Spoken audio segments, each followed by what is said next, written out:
Welcome to Revenue Rehab, your one-stop destination for collective solutions to the biggest challenges faced by marketing leaders today. Now head on over to the couch, make yourself comfortable, and get ready to change the way you approach revenue. Leading your recovery is modern marketer, author, speaker, and chief operating officer at Tegrita, Brandi Starr.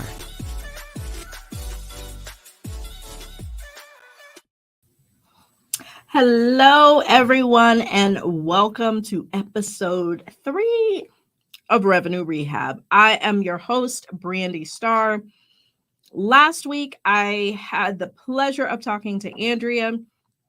We had a great conversation around not being ladylike in the boardroom and being your authentic self. And Andrea had us, our takeaway was around mindfulness and really paying attention and listening to our bodies. So if you didn't listen to episode 2, make sure you check it out. Had a great conversation with Andrea. But we have an amazing episode today. I am joined by Tiffany Chisholm Okirika. I try so hard to get last names correct.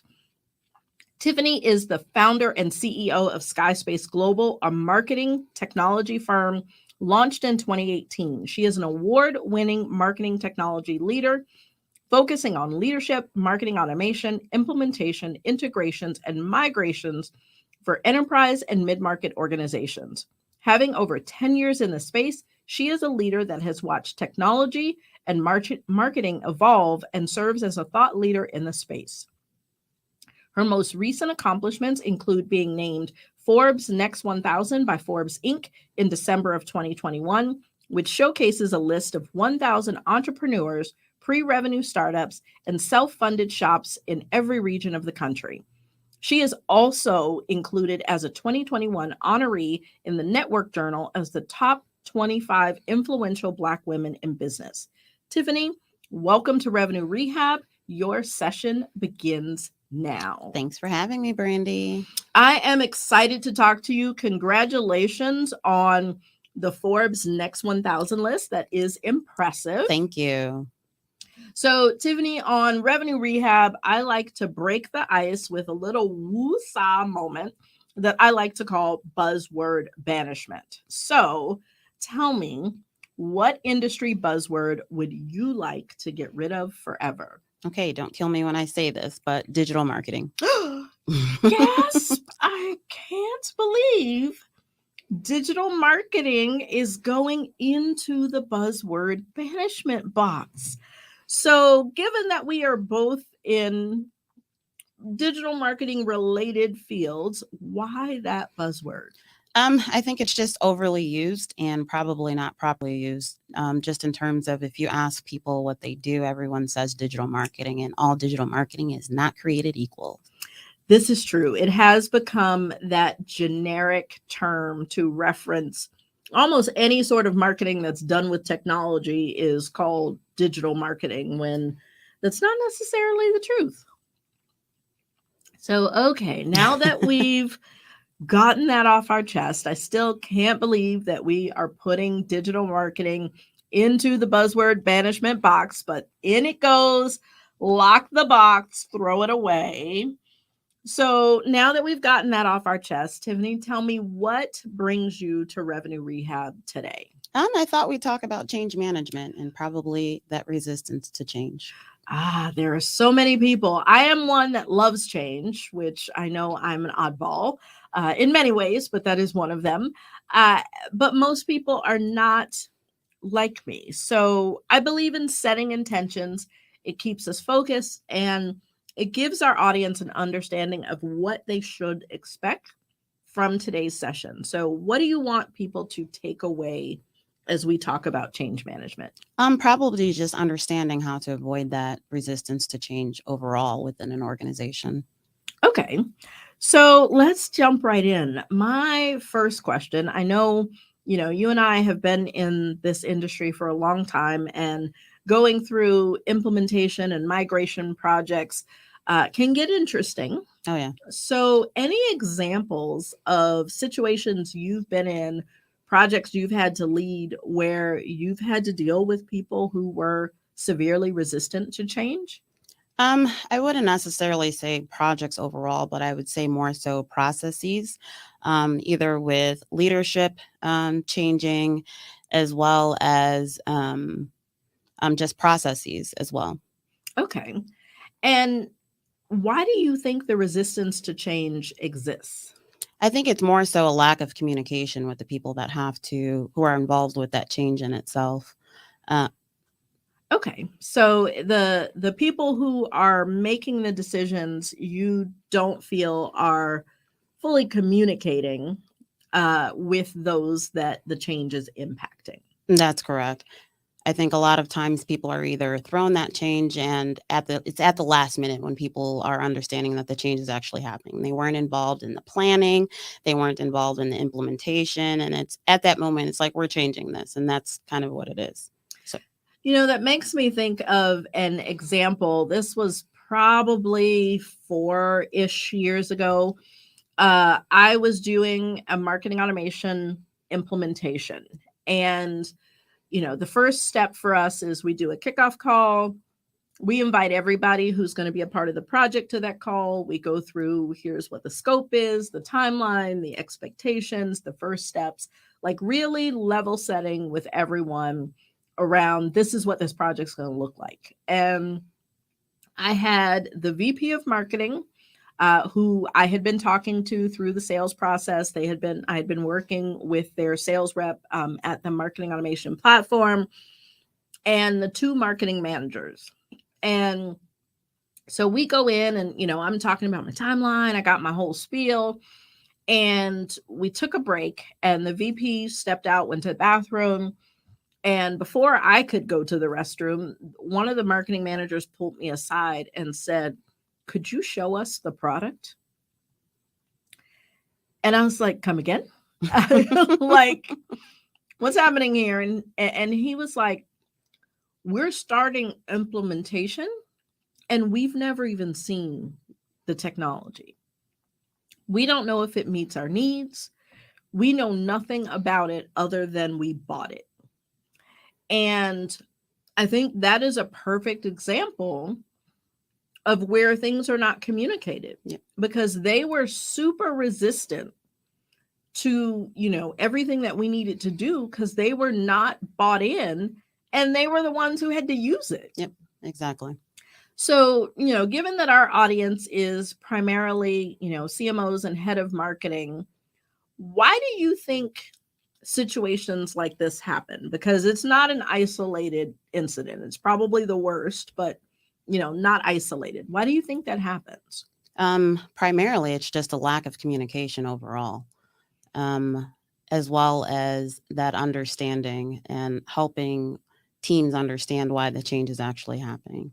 But I think that communication piece is undeniably that is the biggest reason. Okay.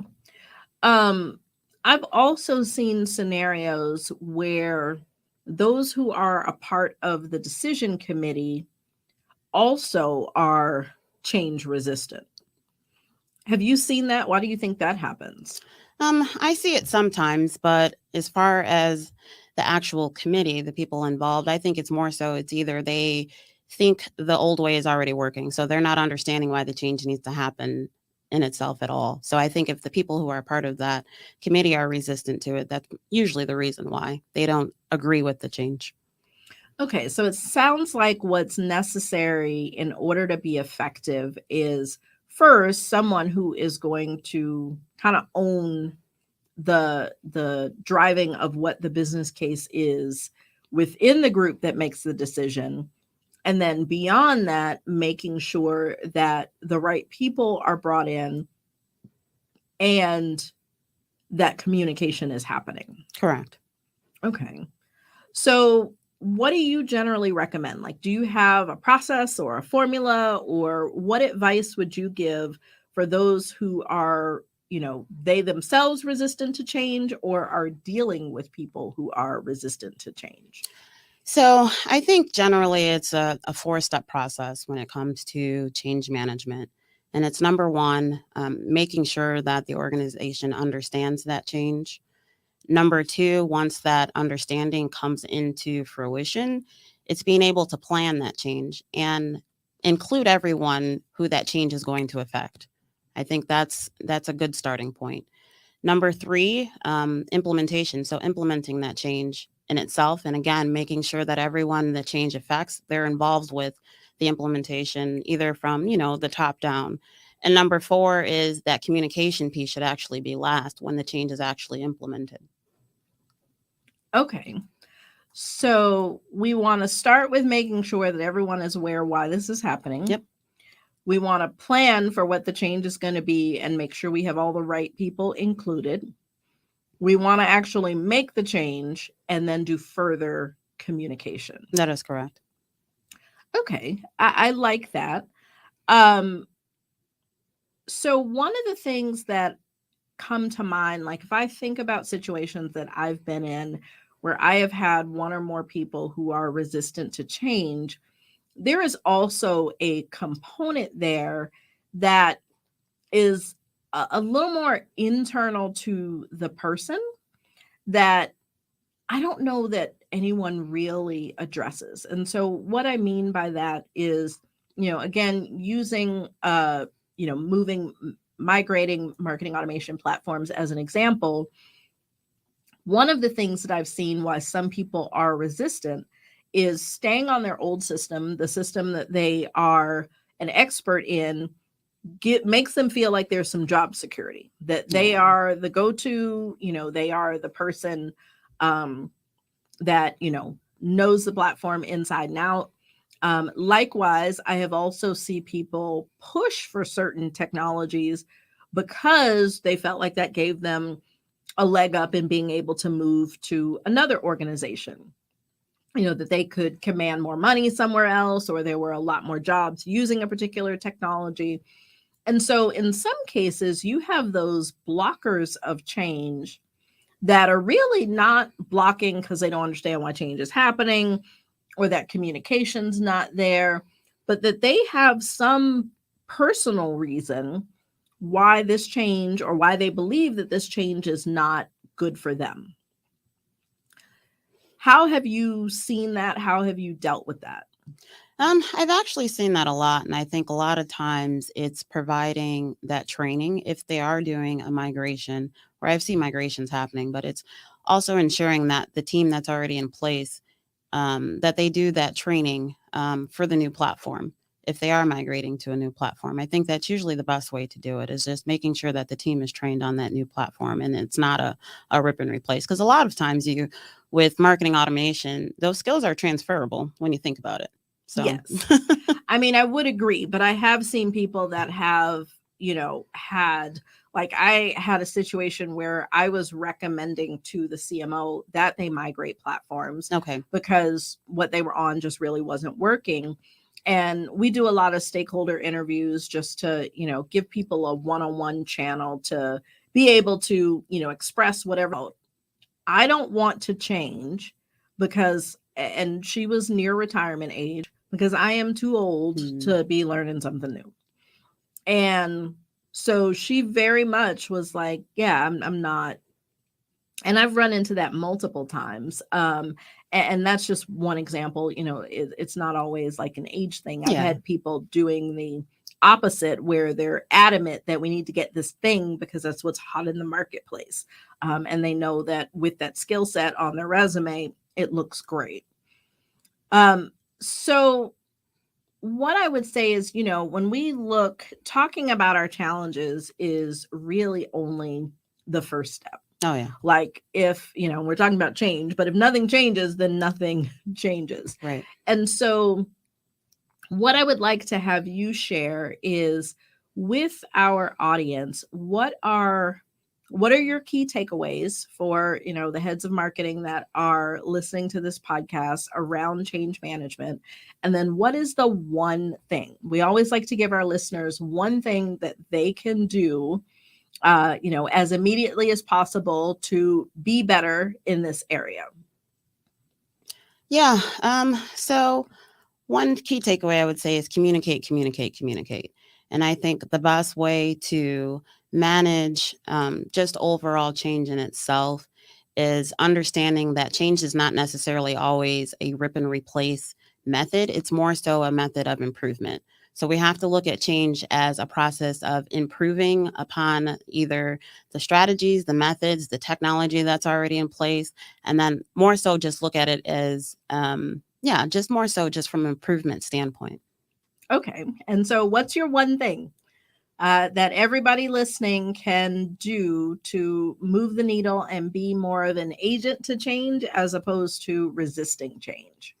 Making sure that change is understood overall, and as well as, again, I'm going to say communication because I know I've said it so many times, but I think that for me, that's the number one important thing, is making sure that we're communicating with either the organization, your teams, because I think most of that resistance is coming from either the teams that are going to be using the new processes in place or that technology. So.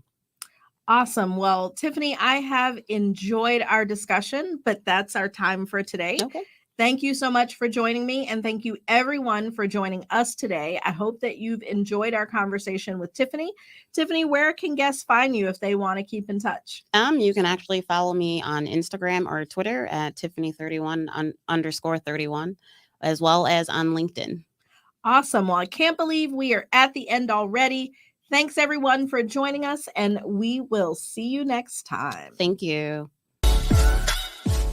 You've been listening to Revenue Rehab with your host, Brandi Starr.